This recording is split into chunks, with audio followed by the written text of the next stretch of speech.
Hi, I'm Peter Ellis from the British Offshore Sailing School, and we're based here at Hamble Point Marina, one of MDL's prime marinas on the Hamble River. Today we're going to take a look at parking a boat in the marinas. Quite often they're finger pontoons where we're going to be coming alongside.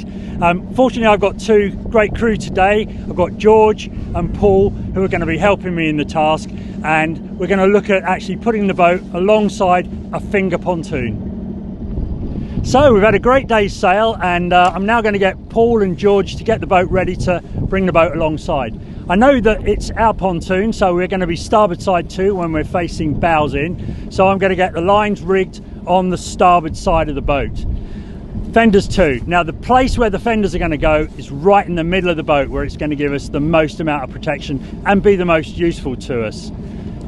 Okay guys, would you like to get the bow lines rigged? George, could you go up and rig the bow line for me, please? Yep. And Paul, if you could come to the stern, yep. And just like we've done before, if you can rig the stern lines. And what we're going to do is split the rope, taking what will become the fixed end over the guard wire from the outside in, running it through the fair lead, and then making it fast on the cleat with, in this case, just figure of eights, or OXO as it's sometimes called.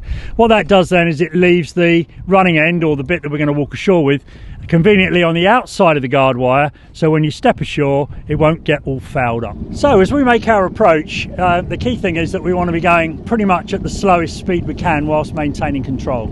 There's a few things that I can do to actually make my life a little bit easier, and one of those is to make sure that I can actually see where I'm mooring the boat up.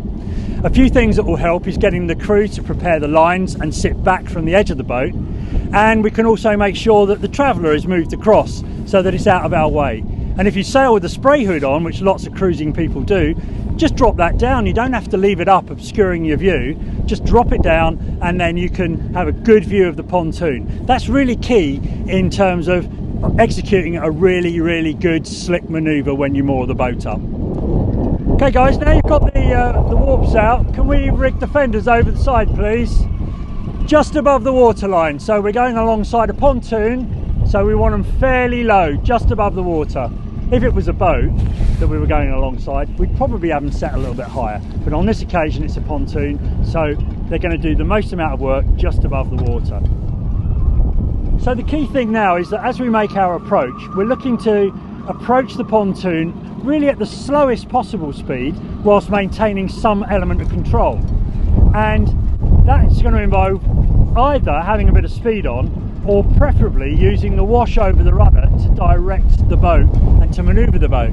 Now it is a bit breezy now, so we're going to come in with a little bit of way on. The key thing is that I've got to get the boat at the right point at which to start the turn, and that generally means using the point that the boat pivots, the centre of the boat, as a reference in terms of going alongside the pontoon. So the boat, as I say, pivots around about a point just after the mast.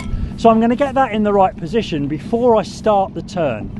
Now there's a little bit of wind on the starboard side which will help me, so it means I can go that little bit slower. But if I go too slow, I'll lose all my forward momentum and lose all the control that I've got.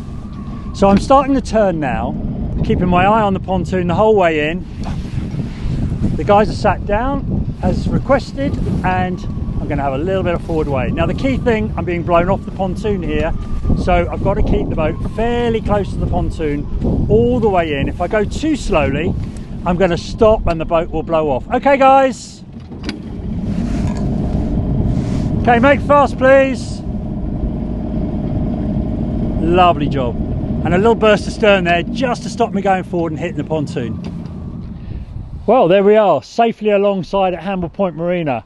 And I hope you found that little tuition video helpful in giving you a few tips and hints as to how your manoeuvres might go better in the future.